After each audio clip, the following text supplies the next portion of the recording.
मानना के मामले में सजा सुनाने से पहले सुप्रीम कोर्ट ने प्रशांत भूषण को 2 दिन की मोहलत दी है और कहा कि अगर वो अपने बयान में थोड़ी नरमी लाते हैं तो कोर्ट उनकी सजा पर उसी तरह से विचार करेगा।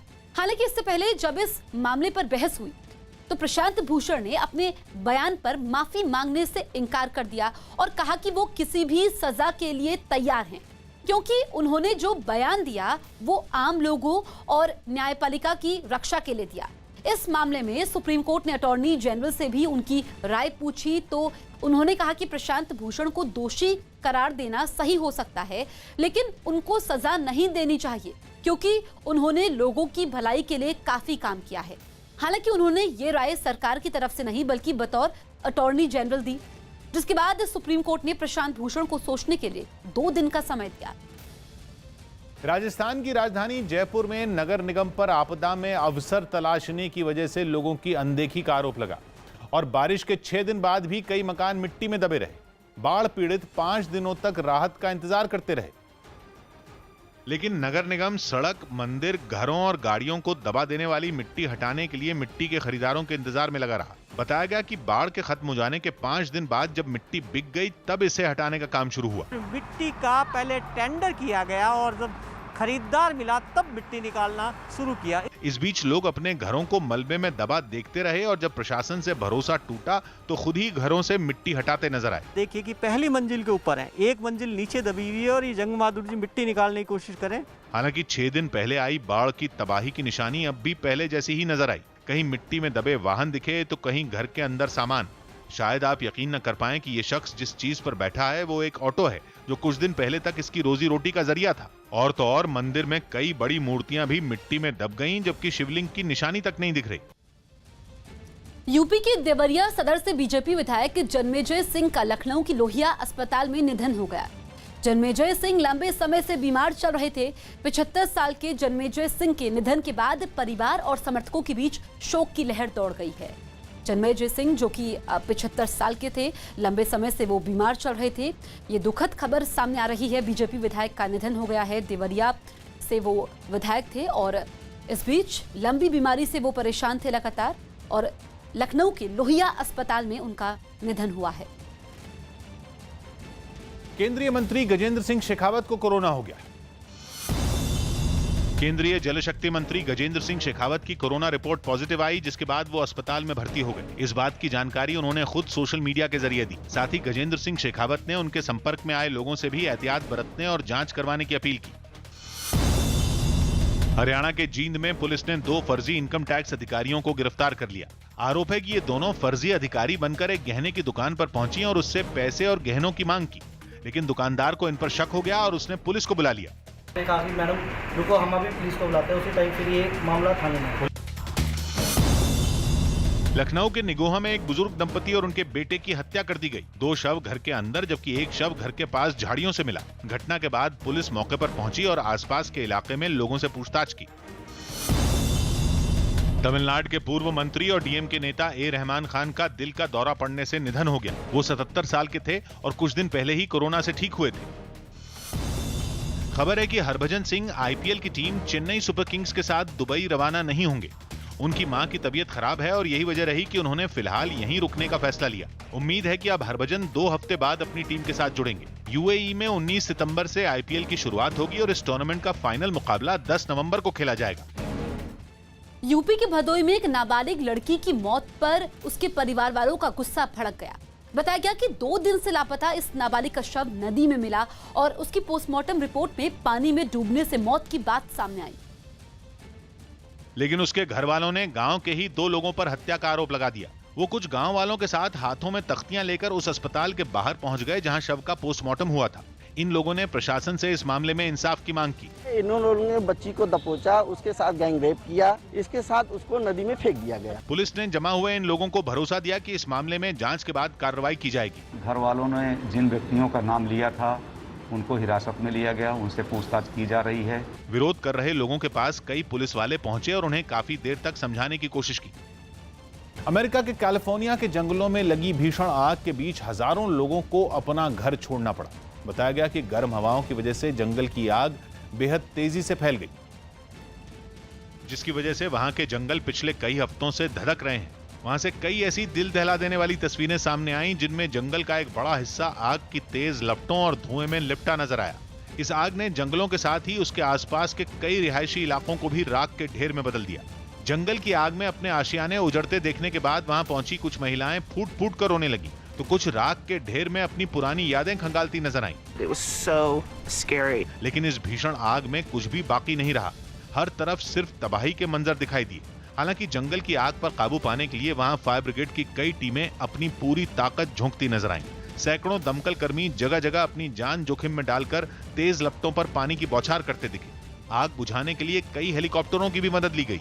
वहां की सरकार ने जंगल में फैल रही आग के लिए गर्म हवाओं और बिजली गिरने की घटनाओं को जिम्मेदार बताया और आग पर काबू पाने के लिए हर संभव कोशिश किए जाने का भरोसा दिया। कोरोना काल में आम आदमी आर्थिक मुश्किलों से जूझ रहा है, लेकिन छत्तीसगढ़ में बघेल सरकार विधायकों की खर्चे की सीमा दोगुनी बढ़ा दी है। छत्तीसगढ़ कैबिनेट ने विधायकों को सौगात देते हुए उनके यात्रा खर्च को 4 लाख से बढ़ाकर 8 लाख रुपए कर दिया है। पूर्व विधायकों के लिए भी यात्रा कूपन को 2 लाख से बढ़ाकर 4 लाख रुपए कर दिया गया है। इसके अलावा छत्तीसगढ़ सरकार ने पूर्व विधायकों की पेंशन को भी बढ़ाने का फैसला लिया है। जो उनके यात्रा का कूपन होता था, जो पूर्व सदस्यों के लिए 2 लाख रुपया और वर्तमान सदस्यों के लिए 4 लाख रुपया, उसको बढ़ा करके 8 लाख रुपया वर्तमान सदस्यों का और पूर्व सदस्यों का 4 लाख रुपया करने का, और जो पूर्व विधायक हैं उनके पेंशन की वृद्धि और जो उनके परिवार के सदस्यों को दी जाने वाली पारिवारिक पेंशन होता है उसमें वृद्धि का प्रस्ताव जो पिछली बार माननीय मुख्यमंत्री जी ने घोषित किया था, उसको आज कैबिनेट से मंजूरी दी गई। राहुल गांधी ने रोजगार के मुद्दे पर फिर केंद्र को घेरा। राहुल गांधी ने रोजगार के मुद्दे पर फिर केंद्र सरकार पर हमला किया। उन्होंने आरोप लगाया कि 70 साल में पहली बार सरकार युवाओं को रोजगार नहीं दे पा रही। राहुल के आरोपों पर बीजेपी ने भी जवाब दिया और अर्थव्यवस्था में सुधार होने का दावा किया। 70 साल में ये कभी नहीं हुआ, हमारा देश अपने युवाओं को रोजगार नहीं दे पाए। बॉब और माइक ब्रायन की जोड़ी इस बार यूएस ओपन में नजर नहीं आएगी। माना जा रहा है कि इसके बाद अब वो संन्यास भी ले लेंगे। इन जुड़वा भाइयों की अभी उम्र 42 साल है। ब्रायन बंधुओं ने 16 बार ग्रैंड स्लैम खिताब अपने नाम किए हैं, जिनमें 5 यूएस ओपन भी शामिल हैं। सुशांत मौत मामले में ईडी ने मुंबई में फिल्म निर्देशक रूमी जाफरी से पूछताछ की। सुशांत के साथ रूमी जाफरी फिल्म बनाने वाले थे, जिसमें रिया चक्रवर्ती भी थी। खबर है कि ईडी ने उनसे फिल्म के बदले सुशांत को एडवांस पैसे देने समेत कई सवाल पूछे। मुंबई के माटुंगा इलाके में मशहूर पेंटर और फोटोग्राफर इंद्रनील कामत की संदिग्ध हालात में मौत हो गई। उनका शव बाथरूम में मिला। शुरुआती जांच के बाद पुलिस ने इंद्रनील कामत के आत्महत्या करने की आशंका जताई। सुशांत केस सीबीआई को सौंपे जाने के बाद एनसीपी प्रमुख शरद पवार ने महाराष्ट्र के दाभोलकर हत्याकांड का जिक्र छेड़ दिया। उन्होंने इस मामले में ट्वीट करके सीबीआई की जांच पर सवाल उठाए, जिसके बाद बीजेपी ने पवार पर पलटवार किया और एनसीपी और कांग्रेस को घेरा। उनकी ही सरकार और उनका ही गृह मंत्री था, फिर भी इसमें उनको एक आदमी को भी हिरासत में वो ले नहीं सके। उत्तराखंड के रामनगर में अचानक हुई मूसलाधार बारिश की वजह से कार बरसाती नाले में बह गई। घटना रामनगर के धनगढ़ी नाले की है। जानकारी के मुताबिक अचानक से मूसलाधार बारिश शुरू हुई, जिसकी वजह से बरसाती नाला उफान पर आ गया। लेकिन कार दूसरी तरफ से आ रही थी, इसलिए ड्राइवर को पानी बढ़ने का अंदाजा नहीं लग पाया। इस कार में 6 लोग सवार थे, जिन्हें किसी तरह से बचा लिया गया, लेकिन कार पानी में बह गई।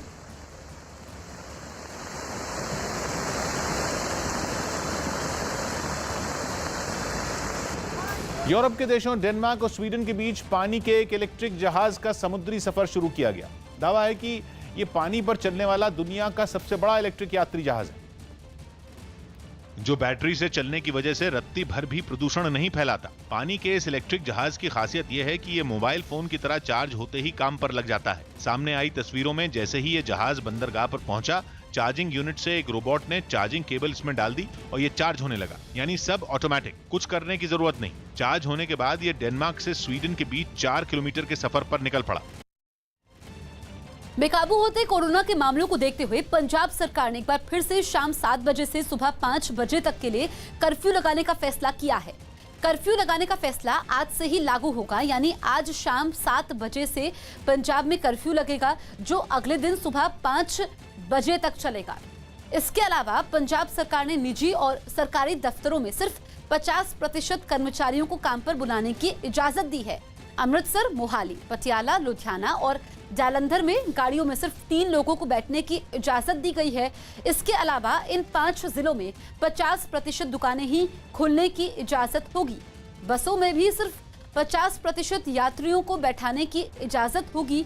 31 अगस्त को एक बार फिर हालात की समीक्षा की जाएगी।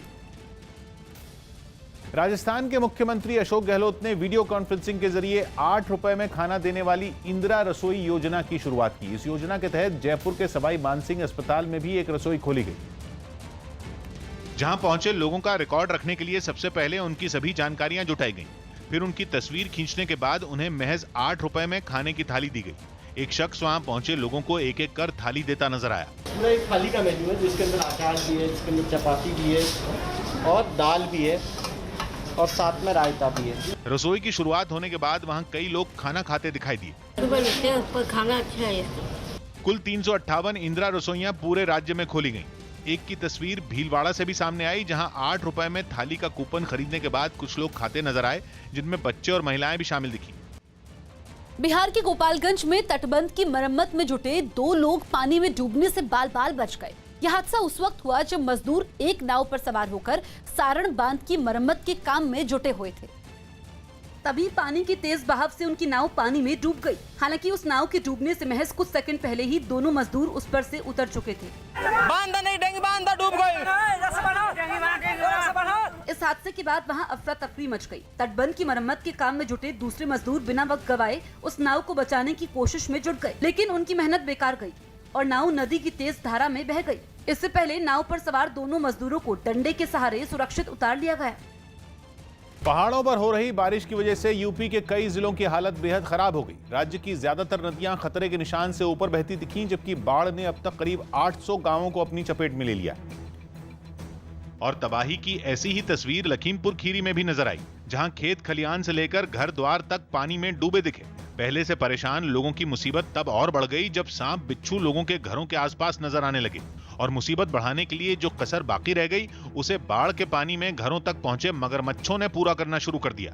हालांकि मुसीबत में फंसे लोगों की परेशानी को कम करने के लिए प्रशासन के लोग राहत सामग्री बांटते नजर आए, लेकिन निचले इलाकों में हर साल ऐसी तबाही झेलने वाले अब सरकार से इसका पक्का इलाज करने की गुहार लगाते दिखे। हमारी मांग है सर, या ऊंचे पर हमारी लोगों ने बस्ती हो जाए तो। और लखीमपुर खीरी जैसा ही हाल गोंडा का भी दिखा, जहां कई गांव टापुओं में बदल गए और रहने की जगह कम पड़ी तो एक ही झोपड़ी बकरियों से लेकर इंसानों तक के रहने की जगह में बदल गई। घाघरा नदी के पल पल बदलते रंग को देखकर प्रशासन तटबंधों की मरम्मत में जुटा दिखा, लेकिन बाढ़ की दहशत से कई लोग पलायन करते नजर आए। चेन्नई एयरपोर्ट पर जांच के समय कस्टम विभाग ने 38 लाख रुपए से ज्यादा की विदेशी मुद्रा बरामद की है। चेन्नई एयरपोर्ट पर जांच के समय कस्टम विभाग के अधिकारियों को एक पैकेज पर शक हुआ। जब इसकी जांच की गई तो उसमें रखी हुई प्लेट से ब्रिटेन के पाउंड बरामद किए गए। पाउंड को प्लेटों के बीच छिपाकर इस तरह से रखा गया था कि देखने में ये एक आम प्लेट की तरह लग रही थी, लेकिन जब अधिकारियों ने जांच की तो पता चला कि 2 प्लेटों के बीच में पाउंड छिपाकर रखे गए थे।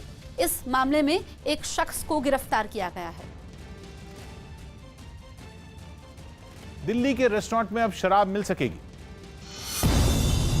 कोरोना संकट के बीच दिल्ली के होटलों और रेस्टोरेंट में अब शराब मिल सकेगी। सरकार ने एक्साइज विभाग को होटल और रेस्टोरेंट में शराब बेचने की इजाजत देने को कहा। हालांकि ये इजाजत सिर्फ उन्हीं होटलों और रेस्टोरेंट को होगी जिनके पास लाइसेंस है। फिलहाल सरकार ने राजधानी में बार खोलने की मंजूरी नहीं दी। शास्त्रीय गायक पंडित जसराज का मुंबई में अंतिम संस्कार कर दिया गया। उनका 3 दिन पहले 90 साल की उम्र में अमेरिका के न्यू जर्सी में निधन हो गया था, जिसके बाद उनके पार्थिव शरीर को मुंबई लाया गया। जापान की बैडमिंटन खिलाड़ी अयाका ताकाहाशी ने संन्यास का ऐलान कर दिया और वो इस महीने के आखिर में रिटायर हो जाएंगी। अयाका की उम्र अभी 30 साल है और वो टोक्यो ओलंपिक्स में खेलना चाहती थी, लेकिन कोरोना संकट की वजह से ये खेल अगले साल के लिए टाल दिए गए। ऐसे में उन्होंने तब तक खुद को फिट रखने को एक बड़ी चुनौती बताया। दिल्ली के बुध विहार इलाके में हत्या के आरोप में एक पुलिस वाले को पकड़ लिया गया। दावा है कि इस पुलिस वाले ने किसी बात पर हुए विवाद के बाद एक आदमी को गोली मार दी, जिसे घायल हालत में अस्पताल ले जाया गया, लेकिन उसकी मौत हो गई। शहरी विकास से जुड़ी संसद की समिति ने शहरों में बारिश का पानी जमा होने पर चिंता जताई।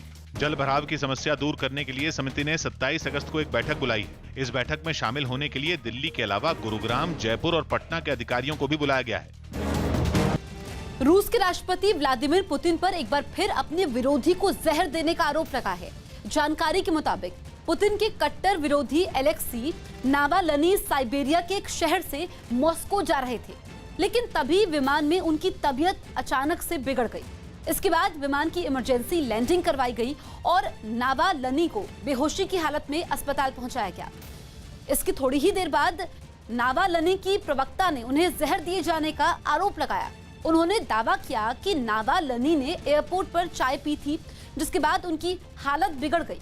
वहीं कैफे की मैनेजर के मुताबिक नावाल्नी को चाय देने वाला वेटर भी लापता है। नावाल्नी पुतिन पर चुनावों में धांधली और भ्रष्टाचार समेत कई गंभीर आरोप लगा चुके हैं। इसके लिए उन्हें जेल भी जाना पड़ा है। एलेक्सी के समर्थकों के मुताबिक उन्हें पहले भी जहर देकर मारने की कोशिश की जा चुकी है। तेलंगाना के श्रीशैलम पावर प्लांट में लगी भीषण आग की वजह से प्लांट में कई कर्मचारियों के फंसने की खबर है। जानकारी के मुताबिक 2 इंजीनियर समेत 9 लोग प्लांट में अभी भी फंसे हुए हैं, जबकि 11 लोगों को बाहर निकाल लिया गया है।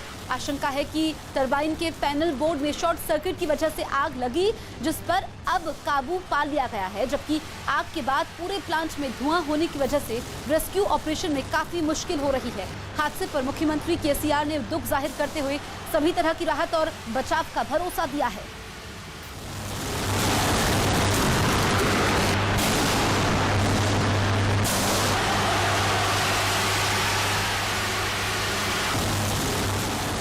श्रीशैलम की तस्वीरें हम आपको दिखा रहे हैं, जहां पर पावर प्लांट में लगी आग पर तो काबू पा लिया गया है, लेकिन अभी भी 9 लोग इसमें अंदर फंसे हुए हैं, जिसमें प्लांट के कर्मचारी हैं, इंजीनियर भी इसमें शामिल है। रेस्क्यू ऑपरेशन में काफी दिक्कतें पेश आ रही हैं। ब्रिटेन में बनी बिजली से चलने वाली एक आइसक्रीम वैन ने दुनिया की सबसे तेज दौड़ने वाली इलेक्ट्रिक आइसक्रीम वैन का गिनीज वर्ल्ड रिकॉर्ड अपने नाम कर लिया। ब्रिटेन के मशहूर टीवी होस्ट, आविष्कारक और मैकेनिक एड चाइना ने इस वैन को बनाया है, जिसके लिए उन्होंने 2018 से ही तैयारी शुरू कर दी थी। अपनी वर्कशॉप में दिन रात काम करके उन्होंने मर्सिडीज वैन के डीजल इंजन को इलेक्ट्रिक इंजन में बदलकर एक इलेक्ट्रिक आइसक्रीम वैन बना डाली। और फिर जब ये वैन सड़क पर निकली तो सरपट दौड़ती नजर आई। दौड़ते दौड़ते ये 75 मील यानी लगभग 120 किलोमीटर प्रति घंटा की रफ्तार तक पहुंच गई। नतीजा 2 साल बाद एड चाइना की मेहनत रंग लाई और उनकी बनाई गाड़ी को गिनीज वर्ल्ड रिकॉर्ड्स की तरफ से दुनिया की सबसे तेज चलने वाली इलेक्ट्रिक आइसक्रीम वैन का खिताब मिल गया। लेकिन इस वैन को बनाने के पीछे सिर्फ रिकॉर्ड कायम करना ही मकसद नहीं था। कोशिश थी एक ऐसी आइसक्रीम वैन बनाने की जो इको फ्रेंडली तो हो ही, साथ ही रफ्तार के मामले में भी उसका कोई सानी न हो। बिहार के बेगूसराय में कुछ दुकानदारों ने एक अधिकारी पर मारपीट का आरोप लगाकर जमकर हंगामा किया। आरोप है कि सड़क किनारे ठेले पर फल बेचने वाले लोगों के साथ एसडीओ ने मारपीट की, जिस पर आसपास के दुकानदारों का गुस्सा भड़क गया और उन्होंने सड़क जाम कर दिया। इस बात की जानकारी मिलने के बाद वहां पहुंची पुलिस और अधिकारियों पर हंगामा कर रहे लोगों ने सड़े हुए फलों से हमला कर दिया। लोगों के इस हमले से बचने के लिए पुलिस और अधिकारी भागते हुए दिखाई दिए। इसके बाद लोगों ने सड़क को पूरी तरह जैम कर दिया, जिससे वहां गाड़ियों की लंबी कतारें लग गई। इस हंगामे में कई महिलाएं भी नजर आईं। हालांकि बाद में पुलिस ने किसी तरह लोगों को समझाकर मामले को शांत किया। सुशांत केस की सीबीआई जांच शुरू होने के बाद एक्टर कंगना रनौत ने अपना एक वीडियो शेयर किया। इस वीडियो में कंगना सोशल मीडिया की ताकत के बारे में बात करती दिखी। कंगना ने कहा कि उन्होंने सुशांत केस में सोशल मीडिया की ताकत देखी है और वो खुद पहली बार ट्विटर पर आई हैं। मुझे लगा कि अगर मुझे कुछ कहना है तो मैं रूडिमेंट्री वे में क्यों कहूँ। मैं फिल्मों के जरिए मैंने वुमेन एम्पावरमेंट के बारे में इतना कुछ कहा, मैंने नेशनलिज्म के बारे में इतना कुछ कहा, तो मैं आर्टिस्टिक तरीके से कहूँगी। मैं डायरेक्टली ऐसी रूडिमेंट्री वे में क्यों कहूँ, मैं तो आर्टिस्ट हूँ। तो मेरा हमेशा ये एक इसके बारे में नजरिया रहा है।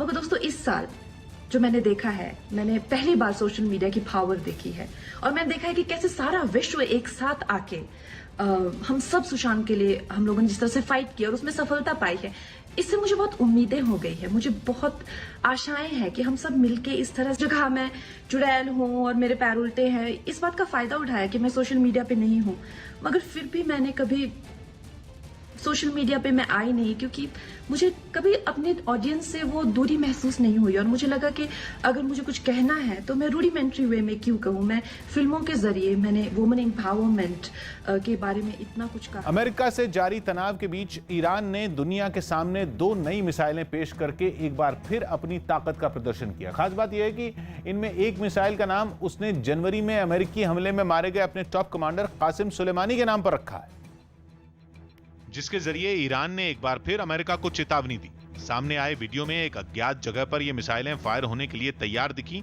और जब चली तो धरती कांप उठी। दावा किया गया कि कासिम सुलेमानी के नाम पर रखी गई शहीद हज कासिम मिसाइल बेहद खतरनाक है। 1400 किलोमीटर की रेंज वाली ये मिसाइल दुश्मन की नजर में आए बिना उसे ढेर कर सकती है। मध्य प्रदेश के विदिशा में अटल बिहारी वाजपेयी मेडिकल कॉलेज में वार्ड बॉय की 88 पोस्ट के लिए युवाओं का हुजूम पहुंच गया। मेडिकल कॉलेज में वार्ड बॉय के पद पर 3 महीने के लिए अस्थायी नियुक्ति होनी है। इसी के लिए अभ्यर्थियों को इंटरव्यू के लिए बुलाया गया था, लेकिन यहां पर उम्मीद से कहीं ज्यादा अभ्यर्थी पहुंच गए। मेडिकल कॉलेज में इतने अभ्यर्थियों के इंटरव्यू का कोई इंतजाम नहीं था। इतना ही नहीं, ये बेरोजगार युवा कई घंटों तक लंबी लंबी लाइनों में खड़े दिखाई दिए। यहाँ तक कि सोशल डिस्टेंसिंग का भी पालन नहीं किया गया। अस्पताल में पहली मंजिल से तीसरी मंजिल तक लंबी लाइन लगी हुई थी। भारी बारिश से जूझते उत्तराखंड के रामनगर में एक गाड़ी के उफनते नाले में बहने का मंजर देख लोग सहम गए। बताया जा रहा है कि इस गाड़ी में 6 लोग बैठे थे, जो उफनते नाले में बहते हुए सैलाब में एक पेड़ के पास जा फंसे। वहां से सामने आई तस्वीरों में गाड़ी पर पेड़ की एक टहनी भी गिरी हुई दिखी। बताया गया कि ड्राइवर की सूझबूझ से गाड़ी में बैठे सभी लोगों की जान बाल बाल बच गई। आज सौभाग्यवश कोई जनहानि नहीं हुई है। एक कार बहने की सूचना मिली है। इसको देखते हुए पुनः लोगों से अनुरोध है कि जबरदस्ती गाड़ी न डालें पानी में। रामनगर के इस नाले से कुछ दूर एक दूसरे नाले में भी अचानक आए सैलाब ने लोगों को खौफ से भर दिया। इससे वहां रास्ता भी बंद हो गया और लंबा जाम लग गया। कोई हादसा न हो इसके लिए पुलिस की टीम भी वहां तैनात दिखी। हालांकि उसके सामने भी कुछ लोग अपनी जान खतरे में डालकर नाले को पार करते हुए नजर आए। आप यहाँ पर देख सकते हैं कि काफी लोग यहाँ पर जमा है। यहाँ पर नेशनल हाईवे 309 पूरी तरह से बाधित है। रामनगर में भारी बारिश की वजह से कई नदियों और नालों ने खतरनाक रूप ले लिया। लगातार हो रही बारिश की वजह से यूपी के अमरोहा की गलियां पूरी तरह से पानी में डूब गई हैं। जिन सड़कों पर लोग चलते थे उन पर आजकल पानी ने कब्जा जमा रखा है।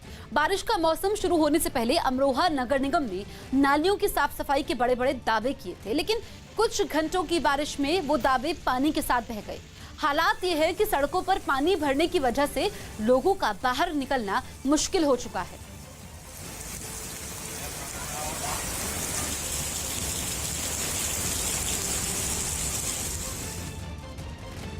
बलिया में पिटाई के मामले में एसडीएम सस्पेंड। यूपी के बलिया में मास्क नहीं लगाने पर लोगों की पिटाई के मामले में मुख्यमंत्री योगी आदित्यनाथ ने एसडीएम को सस्पेंड कर दिया। एसडीएम की पिटाई से एक आदमी बुरी तरह घायल हो गया था। आंध्र प्रदेश की गोदावरी जिले में सबरी पुल से टकराने के बाद एक नाव टूट गई, जिसमें सवार 2 लोग बच गए, जबकि एक आदमी लापता बताया गया। ये लोग बाढ़ पीड़ितों को खाने पीने का सामान बांटने निकले थे, तभी यह हादसा हुआ। मध्य प्रदेश के विदिशा मेडिकल कॉलेज में वार्ड बॉय के 80 पदों पर भर्ती के लिए हजारों लोगों की भीड़ जुट गई। इतनी भारी संख्या में लोगों के पहुंचने से लॉकडाउन के नियमों का पालन करवाना भी काफी मुश्किल हो गया। केंद्र सरकार के स्वच्छता सर्वे में इंदौर को सबसे साफ शहर का खिताब मिलने पर सफाई कर्मचारियों ने जमकर जश्न मनाया। अधिकारियों ने भी इसे कर्मचारियों की मेहनत का नतीजा बताया। बिहार के गोपालगंज में सारण बांध की मरम्मत में जुटे एक मजदूर की मौत हो गई, जिसके बाद परिजनों ने आरोप लगाया कि उसमें क्षमता से ज्यादा सामान उठवाया जा रहा था। यूपी के मेरठ में प्लास्टिक का सामान बनाने वाली एक फैक्ट्री में भीषण आग लग गई, जिसके बाद वहां पहुंचे दमकल कर्मियों ने काफी कोशिश के बाद आग बुझाई। कोरोना महाराष्ट्र में गणेश चतुर्थी के त्योहार के रंग को भी फीका ना कर दे, इसके लिए मुंबई में नितिन चौधरी नाम के एक मूर्तिकार ने भी भगवान गणेश की ऐसी मूर्तियां बनाई जो भक्तों के हाथ सैनिटाइज करा सकेंगी। महाराष्ट्र देश में कोरोना से प्रभावित राज्यों की लिस्ट में पहले नंबर पर है।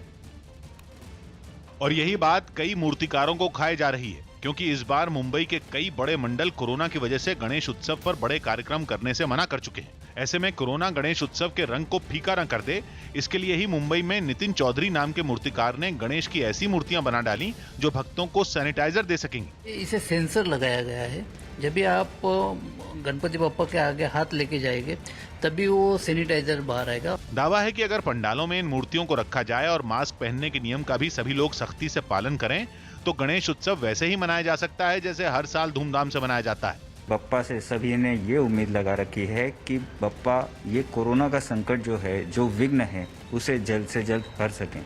हालांकि नितिन चौधरी अकेले ऐसे मूर्तिकार नहीं हैं जो इस तरह की मूर्तियां बना रहे हैं। महाराष्ट्र में गणेश उत्सव को कोरोना की नजर न लगे, इसकी कोशिश में कई मूर्तिकार जुटे हुए हैं और इसके लिए अलग अलग तरह के प्रयोग भी कर रहे हैं। कोरोना के खिलाफ मुंबई का धारावी मॉडल अब ग्लोबल हो गया है। पहले WHO ने इसकी तारीफ की और अब धारावी मॉडल पर रिसर्च करने के लिए फिलीपींस ने मुंबई महानगर पालिका से संपर्क किया है। एशिया का सबसे बड़ा स्लम माने जाने वाले धारावी में कोरोना की चेन तोड़ने के लिए 4T यानी कि ट्रेसिंग, ट्रैकिंग, टेस्टिंग और ट्रीटिंग का फॉर्मूला अपनाया गया, जिसे खूब सफलता मिली और इसीलिए फिलीपींस भी अपने यहाँ की घनी बस्तियों में यही तरकीब आजमाने की तैयारी में है, क्योंकि मुंबई के धारावी की तरह ही वहाँ की राजधानी मनीला में भी एक बड़ा स्लम है जहाँ 6 लाख से ज्यादा की आबादी है। कोरोना संकट के बीच मेक्सिको की सबसे बड़ी यूनिवर्सिटी में दाखिले के लिए परीक्षा कराई गई। वायरस को फैलने से रोकने के लिए परीक्षा एक विशाल ओलंपिक स्टेडियम में कराई गई, जिसमें 84,000 छात्र शामिल हुए, जो स्टेडियम में बैठकर अपनी अपनी कॉपियां भरते नजर आए। कोरोना के खतरे की वजह से वहां परीक्षा देने का अंदाज एकदम बदला दिखाई दिया। छात्र स्टेडियम में दर्शकों के लिए बनी सीमेंट की सीटों पर बैठे थे। उनके लिए न तो कुर्सियां थीं और न ही किसी बेंच का इंतजाम। वो बस घुटनों पर अपनी अपनी कॉपियां रखकर परीक्षा देने में व्यस्त दिखे। हालांकि इस दौरान सभी छात्र अपने मुंह पर मास्क और फेस शील्ड लगाए थे, साथ ही उनके बीच तय दूरी भी नजर आई। Es más difícil concentrarse o la comodidad por la careta, el cubrebocas. कुछ ऐसी ही सख्ती स्टेडियम के बाहर भी दिखाई दी। सभी छात्र कतार बनाकर सोशल डिस्टेंसिंग के साथ स्टेडियम के अंदर दाखिल होने का इंतजार करते नजर आए।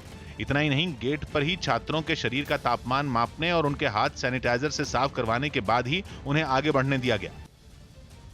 मध्य प्रदेश के रतलाम में सड़क हादसे में एक लड़के की मौत हो गई, जबकि 2 लोग गंभीर रूप से घायल हो गए। ये पूरी घटना वहां लगे सीसीटीवी कैमरे में रिकॉर्ड हो गई, जिसमें दिखा कि तेज रफ्तार से आ रही एक कार ने एक मोटरसाइकिल को जोरदार टक्कर मार दी, जिससे उस पर सवार एक लड़के की मौके पर ही मौत हो गई, जबकि 2 लड़के बुरी तरह घायल हो गए।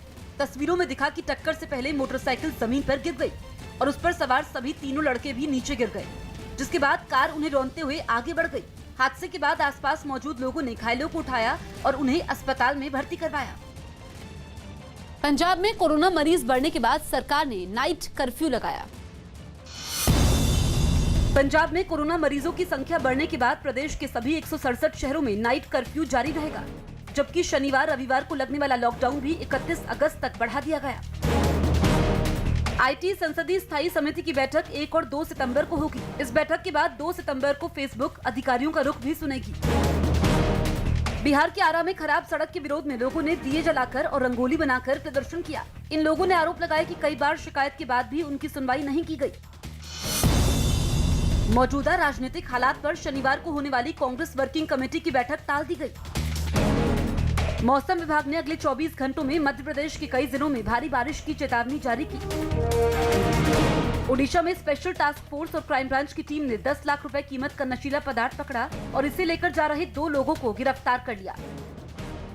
बनारस हिंदू यूनिवर्सिटी के कुलपति का विवादास्पद वीडियो वायरल होने के बाद समाजवादी पार्टी के कुछ कार्यकर्ताओं ने उनके खिलाफ विरोध प्रदर्शन किया। आरोप है कि कुलपति राकेश भटनागर ने यूनिवर्सिटी के संस्थापक मदन मोहन मालवीय पर कटाक्ष करते हुए छात्रों को सब कुछ मुफ्त में देने की बात कही थी, जिसके ऑडियो के सामने आते ही समाजवादी पार्टी के कुछ कार्यकर्ता हाथों में कुलपति का पुतला लेकर यूनिवर्सिटी पहुंच गए और उनके खिलाफ जमकर नारेबाजी की।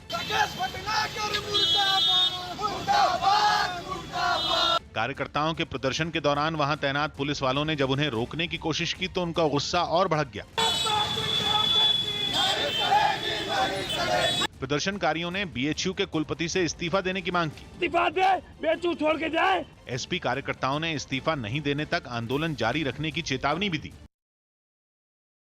कश्मीर में सक्रिय आतंकी संगठन PAAF यानी पीपल्स एंटी फासिस्ट फ्रंट ने सुरक्षा बल पर हमले का एक वीडियो जारी किया है। PAAF का दावा है कि ये वीडियो कुछ दिन पहले बारामूला के कीरी इलाके में सुरक्षा बल के काफिले पर किए गए हमले का है। इस हमले में सीआरपीएफ के 2 और जम्मू कश्मीर पुलिस का 1 जवान शहीद हुआ था। आतंकी संगठन ने उस हमले का जो वीडियो जारी किया है वो एक आतंकी ने ही बॉडी कैमरे से शूट किया है। वीडियो में दिखा कि 2 आतंकी सुरक्षा बल की बस पर हमले के लिए घात लगाए बैठे दिखाई दिए। इसके बाद दोनों आतंकी तेजी से आगे बढ़े और सुरक्षा बल के काफिले को निशाना बनाकर ताबड़तोड़ फायरिंग शुरू कर दी। इस वीडियो में एक शहीद जवान का पार्थिव शरीर भी दिखा, जिसे हमने नहीं दिखाने का फैसला किया है। वीडियो में आगे दिखा कि 2 आतंकी सुरक्षा बल की बस के बेहद करीब पहुंचकर फायरिंग कर रहे हैं।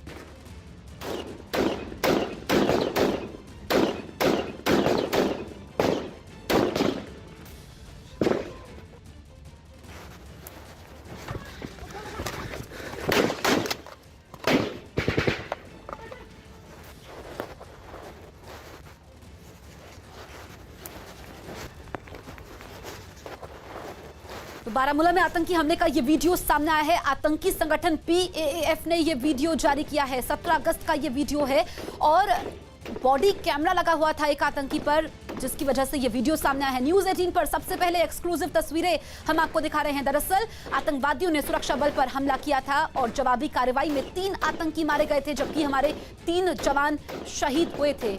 ये गोलियों की आवाज आप सुन सकते हैं।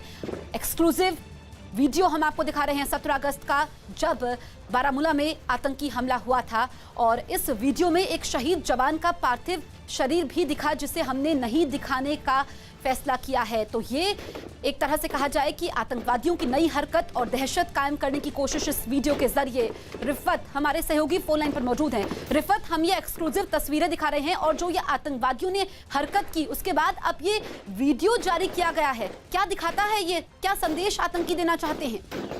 देखिए जिस तरीके से वीडियो सामने आया, ये कहा जा सकता है कि रिसेंट टाइम्स में पहली बार इस तरीके का वीडियो सामने आया है जिसमें मिलिटेंट आ रहे हैं और उसके बाद सिक्योरिटी फोर्सेस पे अटैक कर रहे हैं। आपको मालूम है कि उस अटैक में सीआरपीएफ के 2 जवान मारे गए थे और साथ ही एक पुलिस वाला जो एसपीओ था वो भी मारा गया था। तो ये अटैक साफ दर्शाता है कि काफी क्लोज आए हैं मिलिटेंट, क्योंकि ट्वीट भी आप पुलिस ने किया है और बताया है कि उसमें 3 मिलिटेंट जो थे इस अटैक में, उसकी पुष्टि हम कह सकते हैं कि उस ट्वीट के जरिए की गई है। और पुलिस का ये कहना है कि वो मिलिटेंट जो हैं वो ग्लैमराइज कराना चाहते हैं मिलिटेंसी को, जिसकी वजह से उन्होंने ये वीडियो जारी किया। लेकिन पुलिस ने साफ ये कहा है कि 4 कमांडर जो हैं वो मारे गए हैं 72 घंटों में। लेकिन ये भी एक सवाल निशान है कि इतने क्लोज जो हैं ये मिलिटेंट कैसे आए सिक्योरिटी फोर्सेस के सामने और उसके बाद अंधाधुंध फायरिंग की है। और इसका मतलब है कि प्रॉपर प्लानिंग की थी मिलिटेंटों ने, क्योंकि वीडियो जिस तरीके से बनाया गया उसका मतलब ही यही है कि वो वीडियो बनाना चाहते थे इस अटैक का। और इस वीडियो के बाद में ये भी बताया जा रहा है कि फुल वीडियो जो है शायद जारी किया जाएगा जो इस पे लिखा है। तो जिस तरीके से अब ये रिलीज किया गया वीडियो, हालांकि सिक्योरिटी फोर्सेस ने खासतौर से पुलिस ने ये कहा कि वो 3 मिलिटेंट मारे गए जिन्होंने अटैक किया। तो ऐसे में ये फुटेज कैसे रिलीज हुई, ये एक बहुत बड़ा सवालिया निशान है। तो रिफत, आप अहम सवाल उठा रहे हैं कि 3 आतंकवादी तो मारे गए थे इस हमले में, लेकिन फिर ये वीडियो कैसे सामने आता है, कैसे रिलीज होता है, इस पर सवाल है। बताया जा रहा है कि आतंकी हमले का ये वीडियो 17 अगस्त का है। आतंकी हमले के बाद सुरक्षा बल ने भी जवाबी कार्रवाई की थी जिसमें 3 आतंकी मारे गए थे। अपने काफिले पर हुए आतंकी हमले के महज 1.5 घंटे के भीतर हमारे जवानों ने हमले में शामिल 2 आतंकवादियों को मार गिराया था। जवाबी कार्रवाई में शामिल जवानों ने बताया कि एक आतंकी ने शहीद जवान की हेलमेट और उसकी जैकेट पहन रखी थी, जिसकी वजह से उसे पहचानने में मुश्किलें आई थी। तो आतंकी हमले का ये वीडियो न्यूज़ 18 पर एक्सक्लूसिव हम आपको दिखा रहे हैं। आतंकवादियों ने ये वीडियो बनाया और कहा जाएगा कि ग्लैमराइज करने की कोशिश है इस वीडियो के जरिए। लेकिन अब पुलिस ने ये कहा है कि जो उस दिन का वीडियो है उसमें आतंकवादियों को मारा गया था, लेकिन सवाल ये भी खड़ा होता है कि फिर ये वीडियो रिलीज कैसे हुआ, क्योंकि जो 3 आतंकी इसमें शामिल थे वो तीनों मारे गए थे। और एक तरह से एक बात तो साफ हो जाती है इस वीडियो के सामने आने से, जो मकसद है आतंकवादियों का कि डर को कायम करने की कोशिश की जाए, माहौल को खराब किया जाए। और अगर हम हालिया दिनों में देखें तो इस तरीके का ये पहला वीडियो है जो आतंकवादी संगठन PAAF ने जारी किया है, क्योंकि किसी बड़ी वारदात को आतंकवादी जम्मू कश्मीर में अंजाम नहीं दे पा रहे हैं और यही उनकी बौखलाहट को दर्शाता है। यही कारण है कि ये वीडियो अब सामने आया है।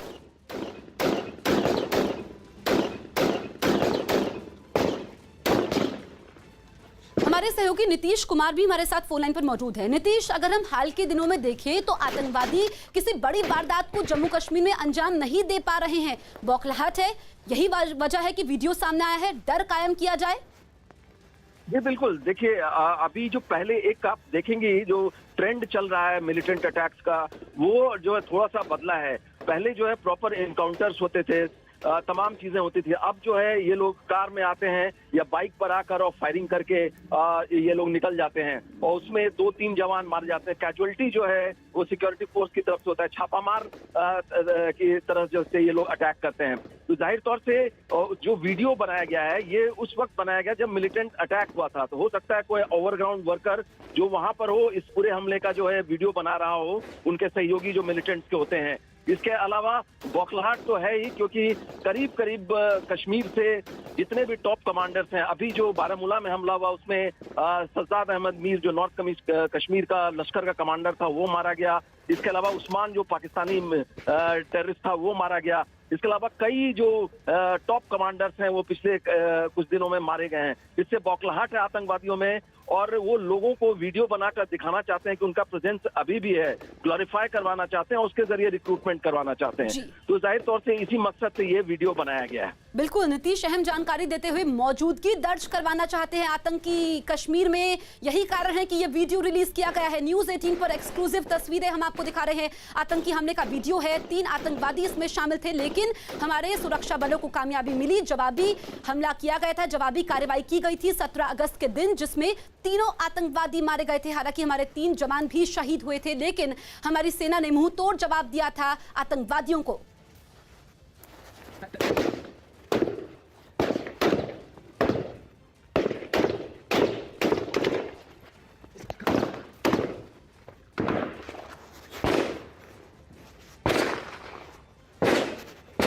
संगठन PAAF ने ये वीडियो जारी किया है और ये कहा जाएगा कि आतंकवादियों की बौखलाहट है, क्योंकि हाल के दिनों में जम्मू कश्मीर में आतंकी किसी बड़ी वारदात को अंजाम नहीं दे पाए हैं।